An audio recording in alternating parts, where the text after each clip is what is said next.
नमस्कार सभी को। मैं मंजू कश्यप ग्राम धुआई जिला गाजियाबाद से हूँ और इंडस्ट्रियल एरिया के बीच में मैं हूँ इस समय। जो मेरा यहाँ पे मुर्गी फार्म ये बना हुआ है, देखिए मेरे पास जो ये 1000 मेल और फीमेल है। ये कैरी रेड है जो कि इसी की एक प्रजाति आती है जैसे कि सोनाली, तो उसी की ही प्रजाति है कैरी रेड। देखिए मैं अपने पास के कृषि विज्ञान केंद्र से मैंने वहाँ से उनके नवाचारों, उनके नई नई तकनीकी सहयोग से मैंने ये सोचा कि क्यों ना मैं मुर्गी पालन भी मत्स्य पालन के साथ करूं। देखिए सबसे अच्छी बात तो ये है कि ये देसी प्रजाति है, और भी होती है लेकिन ये देसी प्रजाति है और ये नेचुरल खाना, यानी कि जो हमारे पास प्रकृति द्वारा हमारे पास जो खाना उत्पन्न है जैसे कि तालाब के चारों तरफ, तो उसको खाना अधिक मात्रा में ये पसंद करती है। फिर देखिए हमारे पास जैसे कि मक्का का फीड है, इनका सोया का है जो सोयाबीन, और हम दलिया यानी कि गेहूं, और उनके साथ साथ में ज्यादातर मैं इनको ओपन कर देती हूँ, खुला छोड़ देती हूँ। तो इसीलिए मुझे ज्यादातर बाहर का खाने की घेरने की जरूरत नहीं पड़ती। ज्यादातर ये हरा चारा जैसे कि बरसी हो गई या फिर पालक हो गया, हरी घास जो भी होगी, ज्यादातर नेचुरल खाना पसंद करती है। देखिए मैंने इसको अंडे के पर्पज से पाला हुआ है, क्योंकि होता क्या है, जो हमारे पास मुर्गियां होती है, देसी मुर्गियां 3 से 4 महीने के अंदर तैयार हो जाती है, जो कि अंडे पे आ जाती है। तो इसलिए हमारे पास जो मुर्गे हैं तो उसको हम निकाल देंगे, सारी मुर्गियां हम रोक लेंगे, कुछ उनके अनुसार हम मुर्गे रोक देंगे, यानी कि अंडे के पर्पज से कि हम एक फसल तो अपनी मुर्गे की निकाल सके और दूसरा अंडे के जरिए हमें कुछ ना कुछ हर एक दिन प्राप्त होता रहे, 2-4 क्रेट जैसे भी निकलती रहे। ये साल में सबसे अच्छी बात ये कि साल में 250 अंडा देती है। तो अंडे के पर्पज से मैंने इसको पाला हुआ है। 3.5 महीने में तैयार हो जाती है, 3.5 महीने बाद में अंडे वाली स्टेज में आ जाती है। ठीक है, मेरे पास ये 1000 चूजे थे, 3-4 दिन के ही लगभग थे, और उसमें ज्यादातर बच्चे मरे भी नहीं है क्योंकि मैंने बहुत इनकी केयर की है। तो इसलिए मैंने इसको 1000 से स्टार्ट करा। मुश्किल से शायद 20 या 25 लगभग चूजे ही मरे, क्योंकि वे थोड़ा अजनबी जगह होती है, तो हवा वायु का जैसे भी कुछ प्रभाव पड़ता है तो उसकी वजह से भी, और फिर कुछ बच्चे डर के कारण नई जगह में आते हैं तो उसकी वजह से मर जाते हैं। अब के मानसून का सीजन भी ज्यादा रहा है तो कुछ थोड़ा बरसात की वजह से भी कुछ फर्क पड़ा। मतलब 1000 से मैंने ये स्टार्ट किया है। 30 रुपए का मेरठ यूनिवर्सिटी से। देखिए पहली बात तो हमें इस बारे में मालूम नहीं था, तो मैंने अपने पास के कृषि विज्ञान केंद्र के जो वैज्ञानिक है डॉक्टर प्रमोद जी, जो वहाँ के प्रभारी है, तो उनसे संपर्क किया कि सर मुझे मुर्गी पालन करना है, क्योंकि ट्रेनिंग वहाँ से लिए तो मुर्गी पालन करने के लिए बच्चा भी उनसे पूछा मैंने। तो उन्होंने बताया कि हम अपनी यूनिवर्सिटी से अच्छा बच्चा दिलवाएंगे जो कि बिल्कुल ठीक ठाक रहेगा, ज्यादातर मौत नहीं होगी बच्चे की। तो मैंने ये 30 रुपए का बच्चा मेरठ यूनिवर्सिटी से लिया है। देखिए इसमें ज्यादातर बीमारी नहीं आती। सबसे अच्छी बात, सबसे खास यही है कि देसी प्रजाति में कभी बीमारी आती नहीं है। अगर आती है तो फंगस जैसी बीमारी आती है, तो उसके लिए कोई ज्यादा बड़ी बात नहीं है। वैसे तो हम ज्यादातर फार्म में चुन्ने का इस्तेमाल कर सकते हैं, उसी से ही ज्यादा रोकथाम हो जाएगी। वरना खुद देखो ना, जो चीज बाहर खुद से घूम रही है तो उसको क्या ही बीमारी लगेगी। हमारे फार्म में आप लोगों की दुआ से कोई बीमारी आई नहीं है, और इसमें देसी प्रजाति में अच्छी बात यह है कि इसमें बीमारी आती भी नहीं है। देखिए मेरे पास जो इस फार्म की लंबाई है करीब 70 फीट इसकी लंबाई है, और जो चौड़ाई है तो वो करीब है 25 या 26, 26, 27 फुट। देखिए अगर कोई भी किसान, क्योंकि सबके अपना अलग अलग तरीका होता है कि हम किस पर्पज से पाल रहे हैं, मीट के पर्पज से पाल रहे हैं या फिर हम अंडे के हिसाब से पाल रहे हैं, तो उसके लिए सब अलग अलग प्रजाति है। तो किसान को जिस हिसाब से अपना मुर्गी पालन पोल्ट्री फार्म बनाना है तो उसके अनुसार अलग अलग मुर्गियों का चयन कर सकते हैं। देखिए ज्यादातर तो इसमें कोई मेहनत है नहीं है, क्योंकि मैंने तो अपने वैसे भी ये फार्म पे बनाया हुआ है मछली पालन के। तो ज्यादातर ये पानी की समस्या आती है इनको, बाहर से खाना खुद से खा लेती है। ये रही पानी की, तो जब इनको प्यास लगती है तो तालाब से पानी भी खुद से पी लेती है। सिर्फ रात को हमें पानी रखना होता है या फिर दिन में हम ऐसा ज्यादातर, क्योंकि रात का भी पानी बचा रह जाता है। मतलब ज्यादा मेहनत नहीं है। देसी फार्म में खुद से ये खाना खा लेती है। अगर पॉन्ड पे किसी पे मुर्गी पालन करे तो पानी की समस्या नहीं आती। देखो अगर उन्होंने ट्रेनिंग ली हुई है तो अपने अकॉर्डिंग जितनी उनकी क्षमता हो कि भाई हम कितने चूजे ला सकते हैं।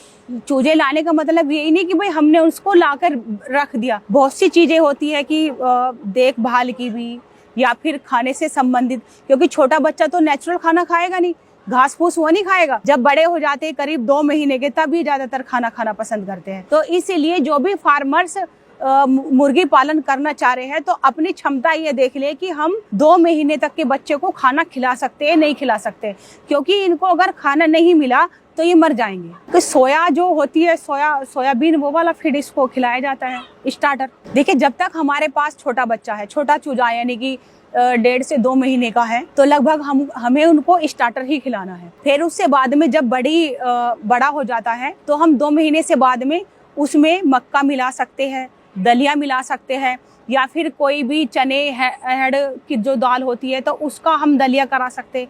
यानी कि ये जो चीजें हैं जैसे कि चावल, गेहूं, मक्का या दाल, चना, जो भी, हम उसका दलिया करके खिला सकते हैं 2 महीने के बाद में।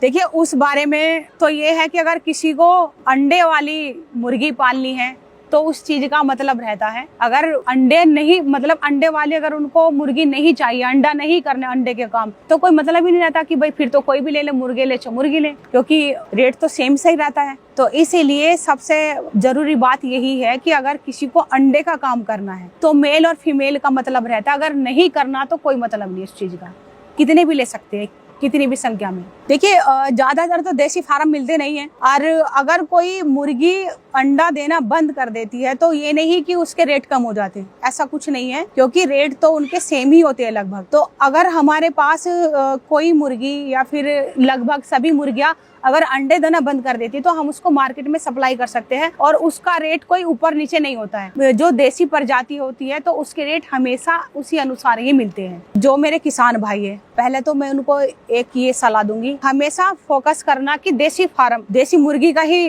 मतलब फार्म बनाए, क्योंकि उसमें बीमारी कम आती है, खाना वे कम खाती है अपने द्वारा, जो मार्केट से हम लाते हैं या फिर घर से दलिया वगैरह बनाते हैं, उसको अगर वे करते हैं तो उनको पता ही नहीं चलेगा कि भी हमारे पास जो चूजे आए वे कि वे कब बड़े हो गए, कब हमें उनसे इनकम होनी स्टार्ट हो गई।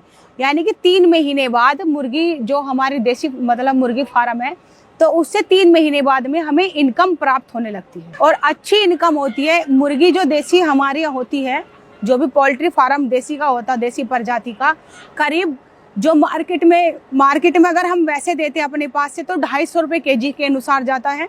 अगर हम किसी को वैसी फुटकर में देते हैं तो 320 350 केजी तक इसकी डिमांड है। देखिए अगर हमारे पास 1000 मुर्गी है तो 1000 तो एक साथ देंगी नहीं, अगर हम उसमें 50% भी मान के चले, यानी कि 1000 मुर्गी है, अगर 500 हमारी मुर्गी अंडे दे रही है तो हमें 500 एक दिन में मिल जाएंगे, और वे जिसने आज अंडा दिया है वो कल नहीं देंगी, कुछ मुर्गियां ऐसी होती है। तो इसलिए मतलब 1000 अगर हमारे पास मुर्गी फार्म है, मुर्गियां हैं, तो 500 तो मान के चलो एक दिन के। जो देसी अंडा होता है, मैं अपने इंडस्ट्रियल एरिया में हूँ, दुहाई में, हमें भी अब से पहले जरूरत पड़ी क्योंकि मेरी मदर और मेरे हस्बैंड का एक्सीडेंट हो गया था, तो जब मैंने देसी अंडा मंगवाया था तो 40 रुपए का मैंने लिया था। और अगर मैं अपने फार्म से मार्केट के लिए दे रही हूँ, यानी कि क्रेट अगर उनको दे रही हूँ, तो 20 रुपए का अंडा हम उनको सेल करते हैं। और अगर हमारे पास कोई फुटकर में ऐसी ही लेने के लिए आ जाता है तो हम 30 से लेकर के 40 तक का अंडा उनको देते हैं। अब यहाँ पे कोई दिक्कत नहीं है, क्योंकि मैं ऐसी जगह पे हूँ कि मेरे पास मेट्रो होम भी है, 2 कॉलेज है, और जिम वगैरह काफ़ी यहाँ पे खुले हुए हैं। तो और यहाँ पे जैसे इंडस्ट्रियल एरिया है तो यहाँ पे बहुत से वर्कर, यानी कि एक कंपनी में करीब 100 वर्कर काम करते हैं। तो हमारे पास ही नहीं होता बल्कि उनकी डिमांड बरकरार होती है, तो मतलब सेल करने में कोई प्रॉब्लम नहीं है। देखिए इसमें कोई दिक्कत नहीं, क्योंकि देसी अंडा तो जल्दी से मिल भी नहीं रहा है। और फिर भी उनको अगर कोई प्रॉब्लम आती है तो मैं उनसे कहना चाहूँगी, अगर उनके अंडे अपने फार्म से नहीं निकल रहे तो मेरे फार्म पे मुझे दे सकते हैं, मार्केट का जो रेट है वो मुझे दे दीजिए। देखिए अगर ज़्यादातर अगर संस्था से ले या फिर किसी यूनिवर्सिटी या फिर किसी केंद्र से ले तो ज़्यादा अच्छा होता है, क्योंकि वहाँ पे परफेक्ट होता है। देखिए अगर कोई किसान भाई हमारा पोल्ट्री फार्म करना चाहता है तो अपनी किसी संस्था से या फिर अपनी ज़्यादातर कृषि विज्ञान केंद्र से ले तो ज़्यादा अच्छा रहेगा, क्योंकि मेरठ यूनिवर्सिटी में ये सारी सब सुविधाएं, मैंने तो बल्कि कुछ बच्चा अपना मथुरा यूनिवर्सिटी से भी मंगवाया था। मतलब उनसे ये कहना है मेरा कि अगर बच्चा यूनिवर्सिटी अपने किसी सरकारी केंद्र के माध्यम से ले तो ज्यादा बेटर होएगा। कुछ किसान तो हमारे अच्छे हैं, लेकिन कुछ किसान के नाम पे मतलब फ्रॉडपंथी कर रहे हैं, यानी कि किसानों को धोखा दे रहे हैं, तो उनको अच्छा बच्चा नहीं दे पाते। ये जैसे कि इकट्ठा शायद उनको मेल या फीमेल इस तरह का ही दे देते हैं, ताकि किसानों को, जो हमारे पोल्ट्री फार्म करने वाले, तो उन किसानों को धोखा ना हो, नुकसान उनका ना हो। इसीलिए मैं उनको यही सुझाव दूंगी कि ऐसे फ्रॉड किसानों के पास भी मत जाना, जो सिर्फ पैसों का जरिया देख रहे हैं, अपना आपको आगे बढ़ाने का या फिर इनकम कमाने का स्रोत बना रहे हैं, लेकिन वो बच्चा कामयाब नहीं है। तो इसीलिए मैं यही कहना चाहूंगी कि अपने कृषि विज्ञान केंद्र से, अपनी यूनिवर्सिटी से बच्चा लीजिए, ताकि आपको किसी भी तरह की हानि का सामना ना करना पड़े। देखिए, कुछ योजनाएं तो ऐसी होती है जो हमें बैंक की मदद नहीं पड़ती है, लेकिन कुछ योजनाएं ऐसी होती है कि हमें बैंक की जरूरत पड़ती है। उसके लिए कुछ नियम बनाए गए हैं। जैसे कि मेरे पास के कृषि विज्ञान केंद्र गाजियाबाद में मुझे बताया गया है, अगर मैं पोल्ट्री फार्म पे कोई योजना लेती हूँ तो उसमें मुझे 50% सब्सिडी मिलती है, जो कि एक प्रोजेक्ट 20 लाख का भी था, 25 लाख का भी था। लेकिन उसमें ये अनिवार्य था कि 2 लाख हम अपने पास से लगाने हैं और 8 लाख हमें बैंक से लेना है। तो उसके लिए हमारे पास ट्रेनिंग का सर्टिफिकेट होना चाहिए और बैंक से हमें उस चीज़ का प्रमाण पत्र चाहिए कि हमें बैंक लोन दे सकता है, नहीं दे सकता। सभी जिले में हमारे ट्रेनिंग सेंटर होते हैं, जैसे कि कृषि विज्ञान केंद्र, वहाँ से ट्रेनिंग ले सकते हैं, या फिर अगर वहाँ पे नहीं है तो ब्लॉक के माध्यम से कुछ ट्रेनिंग होती है, वहाँ पे भी संपर्क कर सकते हैं। और वहाँ पे भी नहीं जा पा रहा तो मत्स्य विभाग, विकास भवन में ज़्यादातर ये सारी सुविधाएं होती है, तो वहाँ से प्राप्त कर सकते हैं, अपनी ट्रेनिंग वहाँ से कर सकते हैं। लेकिन ज़्यादातर तो मैं सलाह यही दूंगी उनको कि अगर कृषि विज्ञान केंद्र से ट्रेनिंग ले तो ज़्यादा अच्छा रहेगा, क्योंकि वहाँ पे वैज्ञानिक भी होते हैं, एक्सपर्ट भी होते हैं, डॉक्टर्स भी होते हैं। देखिए, मैं, जैसा कि मेरे पास ये 1000 का मुर्गी फार्म है, मैं इसमें लागत से अलग करीब 2.5 लाख की इनकम ले लूंगी। देखिए, जो देसी प्रजाति होती है, इनमें करीब 20 से लेकर के 30 डिग्री तापमान सहने की क्षमता होती है, तो इनके लिए तो कोई ज्यादा बड़ी बात है नहीं है। लेकिन जो हमारे बॉयलर्स जो फार्म होते हैं, उनमें ये सब चीज की बड़ी सावधानी रखनी पड़ती है।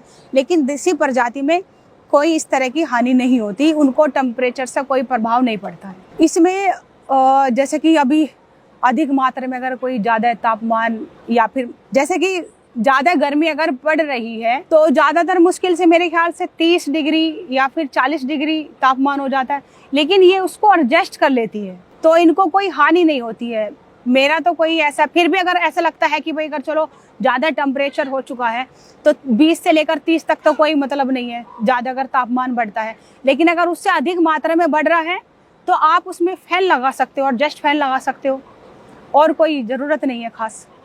देखिए, ज़्यादातर तो हमें नीचे से जो दीवार होती है, करीब 1.5 फुट या फिर 2 फुट की हमें दीवार कर लेनी चाहिए, ताकि जो कोई नीचे से मिट्टी, जीव जंतु बाहर का, जैसे कुत्ते वगैरह खोद ना सके या फिर सेब वगैरह ना खोद सके। अभी एक किसान भाई का उसने गिद्धड़ों ने खा लिए, गिद्धड़ ने खा लिए मुर्गे, तो इसीलिए वे नीचे को खोद के घुस ना सके, इसीलिए 2 फुट की नीचे दीवार होनी बहुत अनिवार्य है।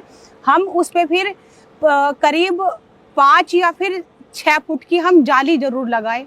जाली लगाने से बाद टीन वाली सेट, जो टीन वाली होती है, जो हमारे ऊपर, जैसे कि इस तरह की टीन ये पड़ी, हमारे तो पत्थर वाली है, लेकिन टीन वाली नहीं डालनी चाहिए, क्योंकि वो गर्मी में ज़्यादा अधिकतर गर्म हो जाती है और सर्दी में हमेशा ठंडी हो जाती है।